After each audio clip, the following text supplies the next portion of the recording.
thank you for being here. Joining me today, I'm John Donnelly, Chief of the District of Columbia Fire and EMS Department, and I'm representing the Unified Command Team that is operating today. I'm joined today by Deputy Mayor Lindsay Appiah, Metropolitan Police Department Assistant Chief Jeff Carroll, Clint Osborne, the Homeland Security and Emergency Management Agency Director for the District of Columbia, the Military District Washington, the Metropolitan Washington Airports Authority, and both their fire and police chiefs, the United States Coast Guard, the Maryland State Police, the Virginia Department of Emergency Management, and the Virginia State Police. And I'd like to thank all of them for being here as well. We are here at Reagan National Airport with our Unified Command Team, and we will provide an update on where recovery efforts stand. We'll also give more information about the cadence of updates from Unified Command going forward. I'm joined today by Terry Lyric from the Metropolitan Washington Airports Authority and the other members of the Unified Command Team. As we continue to learn more about the victims, we are sharing our prayers and condolences with the families of the loved ones and those who are lost in this tragedy. And I want to thank again our response teams for their heroic efforts over the past 30 or so hours, including the team on this site, as well as the teams that are supporting the families. This is heartbreaking work. The National Transportation Safety Board is leading the investigation into what happened, and they will be providing updates later this afternoon. We will not be talking about the investigation in this conference.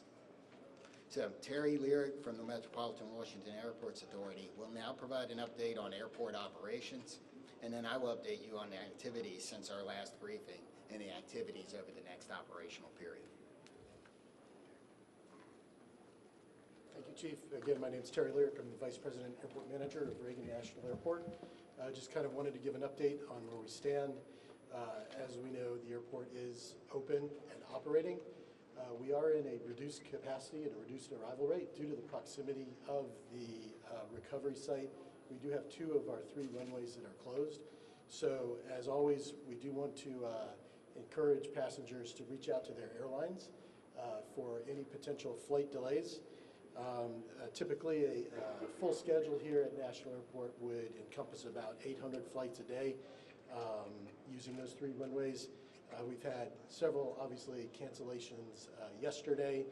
Airlines are resuming as much as possible normal operations. I think we have about 100 flights or so canceled today.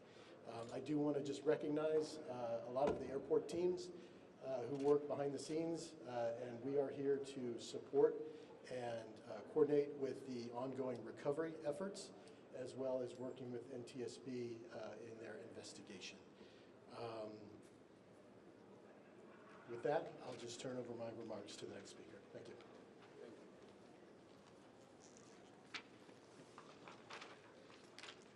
So, overnight, our teams continued search operations and surface work, including side sonar scanning, shoreline searches, and aerial searches. Also, 2 Coast Guard cutters have arrived on station, and you may be able to see them out there on the water. Other efforts off-site included the NTSB, American and PAL Airlines, and district officials meeting with families at the Family Assistance Center and providing the support that they need to get through this horrible event. We have recovered 41 sets of remains, and 28 of those victims have been positively identified. And as of 6 a.m. this morning, next of kin notifications have been made to 18 families. Going forward with our recovery operations, search teams will continue to work the site. We'll do side sonar scanning, searching the shoreline, and aerial operations. Our dive teams are working in targeted areas, and additional Coast Guard assets will arrive this afternoon. The salvage crews have begun to arrive on the scene, and they're assessing the work that's going to be needed to recover the aircraft from the water. We expect those operations to begin no later than tomorrow afternoon. The teams are also working the shoreline down the river, as we do expect some debris to be dragged by the current. And if members of the public believe they have information or have discovered potential wreckage, we're asking you not to touch it and to call 911, and we will send somebody out to get it. Supporting the response team. This has been a tough response for a lot of our people. We've had over 300 responders operating at one time, and I think we've got about 500 people that have worked through the site. So the Unified Command has activated peer support for its first responders to make sure that everybody has somebody that can help us get through this.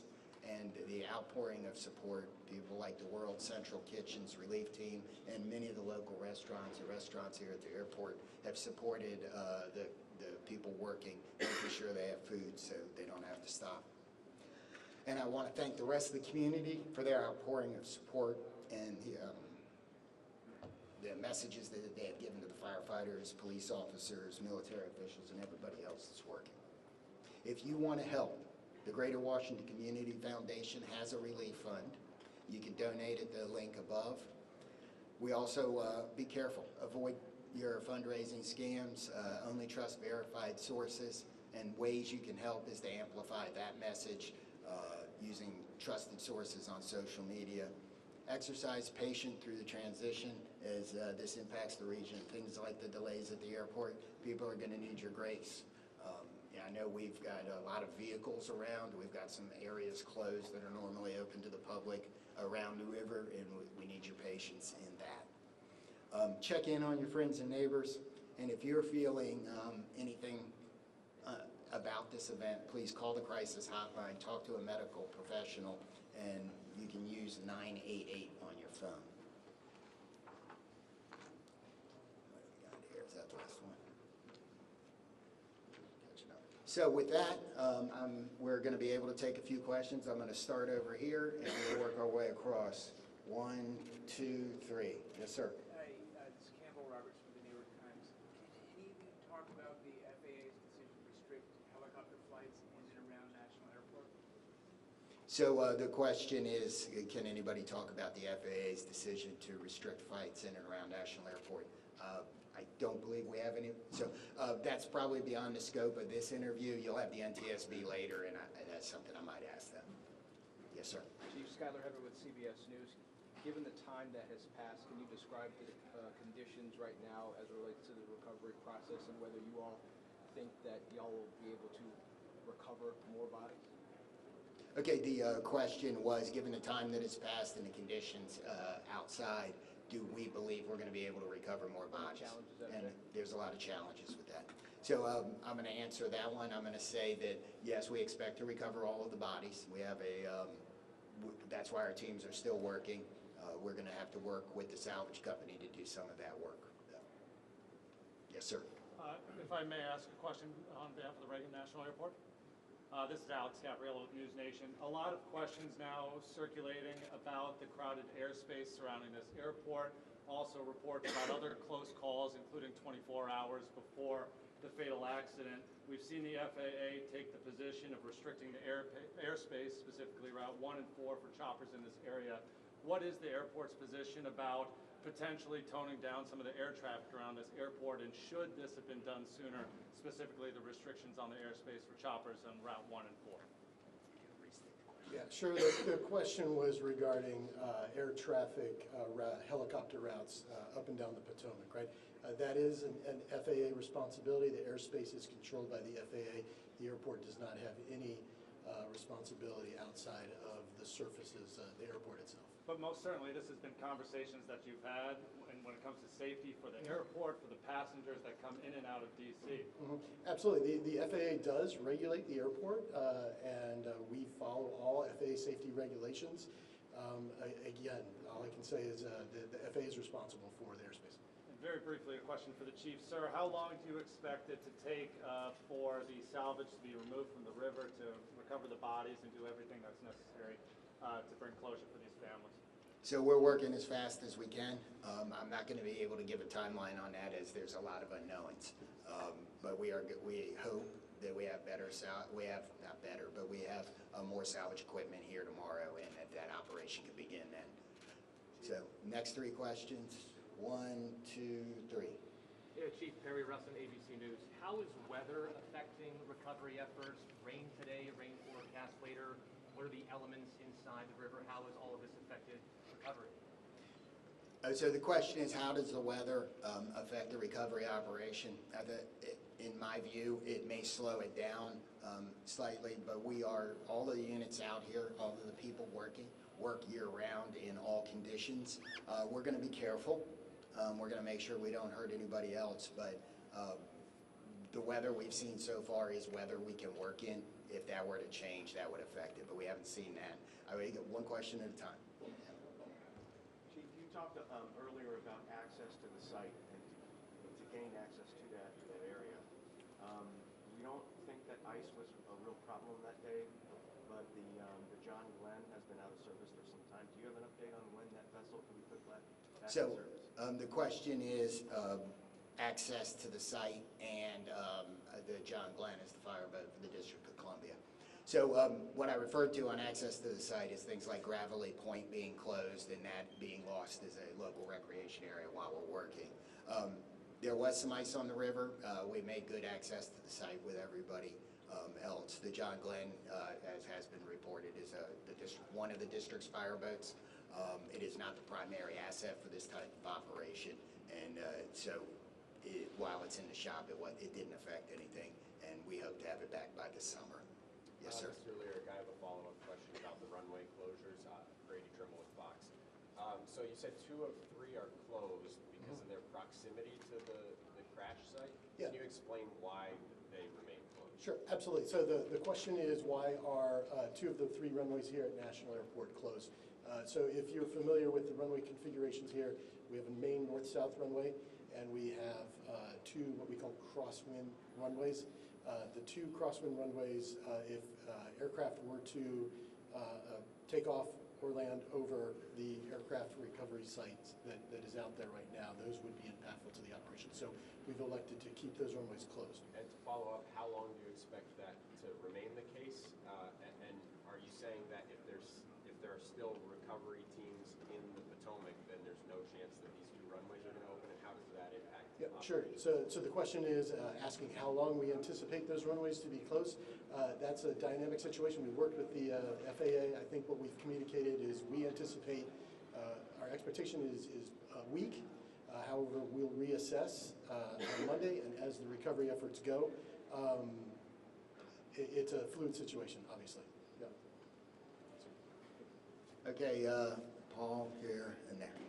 Chief, like talking salvage, can you confirm that you're not going to be able to recover the remaining bodies until you're able to get the fuselage off the floor of the river and onto a barge? And then my follow-up to that is, are you making an effort today to get into the helicopter to recover those 2 bodies? So the question is, do we believe we have to lift the aircraft out of the water in order to finish and find the rest of the remains?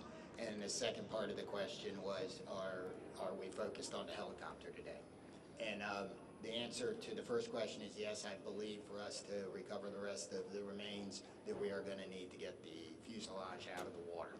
The second part of the question is yes, a lot of our operations, not all of them, but a lot of our operations today are focused on the helicopter. Yes, ma'am. Yeah, this question's for Mr. Lyric. I'm about Fox 5 DC. Can you confirm sufficient staffing moving forward in the tower? I don't know if that's in your scope or if that's something. It's not. So the question was regarding staffing in the air traffic control tower. That's outside my scope of responsibility. Chief Donnelly, can you talk a little bit about the toll this has taken on your teams, and specifically how many people still remain? I know on day 1 there were upwards of 300 mutual aid. Who's still out there? So, this is an incident where even if it doesn't affect you right now, it's probably going to affect you later. It'll be something that you think about. So in emergency services across the board, we have support teams. The National Capital Region, all of the departments do. So they've been activated. The International Association of Firefighters regional peer support team has been activated to help support. And the incident management team, as they rotate responders through the scene, are making sure that there are opportunities for them to get the assistance they need. I'm going to ask the Virginia State Police to talk about the peer support he's doing a little bit. I'm First Sergeant Blank with the State Police in Virginia. We are working with our partners. MWA is leading the support for the effort for peer support, but I'm here in support of that effort. And we have several regional partners that are contributing to that, including mental health professionals who are on site from ANOVA and from a nonprofit in the area that are providing support. The Virginia Law Enforcement Assistance Program is also planning to send support, and all of the most of the public safety agencies in the region are providing personnel to assist with that effort. Yes, ma'am. Mary L. Harlan with DC News Now. I know that this is an unpleasant question for you, Chief, but we've been hearing reports from people that live along the river and potentially see the partial remains coming up on shore. People are seeing these. Is that anything you're hearing, or is that way keeping people away from some of these shore? So we're not keeping anybody away from the shoreline for any of those reasons. If we've closed off an area like Gravelly Point here, it's because we have emergency access vehicles coming in and out, and we need the access to the river. We have received some 911 calls about either debris or remains. I don't know that we've actually found any remains. We've certainly picked up debris from those 911 calls. So we're going to do 3 more and go 1, 2, and 3 in the back. Yes, sir. Thanks, Chief.